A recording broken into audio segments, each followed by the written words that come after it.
అలసిన వానికి ఊరడించు మాటలు. సహోదరుడు భక్త్ సింగ్ గారి పరిచర్య నుండి సేకరించిన అనుదిన ధ్యానములు. మార్చి 10. ప్రియులారా, మీకు మీరే పగ తీర్చుకొనక దేవుని ఉగ్రతకు చోటీయుడి. పగ తీర్చుట నా పని, నేనే ప్రతిఫలమునిత్తును అని ప్రభు చెప్పుచున్నాడని రాయబడి ఉన్నది. రోమా 12:19. మూడవ రాయిని మనం మొదటి సమూయేలు 24:1-8 వచనాల్లో చూడగలం. ప్రభువు దావీదును ఏన్గెదీకి తీసుకుని వచ్చెను. సౌలు దావీదుకు బద్ధశత్రువుగానే అతని చంపుటకు వెతుకుచున్నాడు.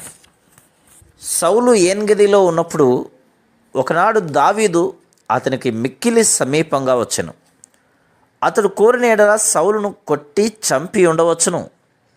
ఇంకొక సందర్భంలో సౌలు అతనితోనున్న వారు నిద్రించుచుండగా దావీదు ఏ కష్టము లేకుండా అతనిని చంపి ఉండవచ్చును.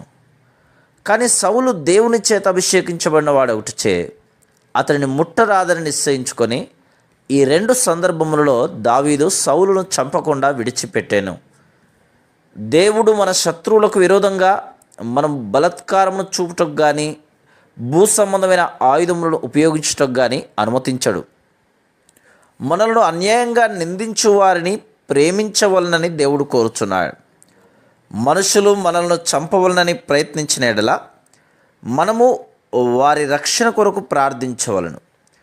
కాబట్టి దేవుడు దావీదుకిచ్చిన మూడవ రాయి ఏదనగా తన భద్రత కొరకు తాను ఏ భూ సంబంధమైన ఆయుధమునందు నమ్మిక ఉంచరాదు, కానీ దేవుడే తనను భద్రపరచునని, తనకు విరోధంగా శత్రువు యొక్క ఏ ఆయుధమును వర్ధిల్లుటకు దేవుడు అనుమతించడని అతడు దేవుని అందే విశ్వాసం ఉంచవలనన్నదియే. చాలా సంవత్సరాల క్రిందట నా స్నేహితుడు నన్ను చూచుటకు వచ్చెను. అతడు నాకు వ్యతిరేకంగా ఒక వ్యక్తి రాసిన ఉత్తరమును చూపించి, సహోదరుడా, మీకు బదులుగా చర్య తీసుకునే అధికారమును, పవర్ ఆఫ్ అథారిటీ నాకు ఇవ్వండి. ఆ వ్యక్తి మీద నేను కోర్టుకు వెళ్ళి వ్యాజ్యమాడెదను, ఖర్చులన్నీ నేనే భరించెదను. మీకు విరోధముగా ఇంత అసహ్యంగా రాయుటకు అతనికి ఎంత ధైర్యము అనగా నేను ఇట్లా జవాబిచ్చి తిని, నేను యెషయా గ్రంథం 54:17 వచనం నమ్ముచున్నాను. నీకు విరోధంగా రూపింపబడిన ఏ ఆయుధమును వర్ధిల్లదు. ఆ దినము నుండి 3 నెలల వరకు నాకు విరోధంగా రాసిన వ్యక్తి గురించి ప్రార్థించి తిని, వీధిలో నేను ఎప్పుడు అతనిని కలిసినను ప్రేమగా దయగా మాట్లాడేవాడును. అతడు రహస్యంగా నాకు వ్యతిరేకంగా చేసిన విషయం నాకు తెలియనని నేను అతనికి తెలియనివ్వలేదు. 3 నెలల తర్వాత మా కూడికలలో ఒక కూడికకు అతడు వచ్చెను. కూడిక అయిపోయిన తర్వాత అతడు నన్ను కలుసుకున్నట్టుగా వచ్చెను. 5 నిమిషములు నాతో మాట్లాడుటకు తనకు అనుమతినివ్వమని అడిగాను. అతని కన్నుల నిండా నీళ్లుండినవి.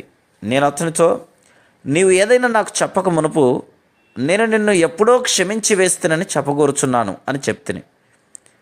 అతడు వెనుకంజ వేసి, నేను నీకేమి చెప్పగోరుచున్నానో అది నీకెట్లు తెలిసింది అని నన్ను అడగగా, నాకు 3 నెలల క్రిందటనే తెలిసిందని, అప్పుడే అతడిని క్షమించి తినని, అతని కొరకు ప్రార్థించుచున్నానని చెప్తిని. ఆ తరువాత అతడు నా ప్రియ స్నేహితుడయ్యను. మన శత్రువులపై మనం లోక సంబంధమైన ఆయుధములను ఉపయోగించరాదు. సువార్త నిమిత్తం మనము ద్వేషించబడి, తృణీకరించబడి, హింసించబడుదుమని దేవుని వాక్యం చెప్తుంది. ఎట్టి కఠిన పరిస్థితినైనను ఎదుర్కొనుటకు మనం సిద్ధముగా ఉండవలను. అదే సమయంలో దేవుడు మన పక్షమున పనిచేయను. తగిన సమయంలో దేవుడు సౌలును మొత్తెను. దేవుడు మన శత్రువులందరినీ కూడా ఓడించును. లంచములు తీసుకునుట, ఇచ్చుట మొదలగు చేయరాని కార్యములు చేయకుండానే దేవుడు మన అవసరతలను తీర్చును.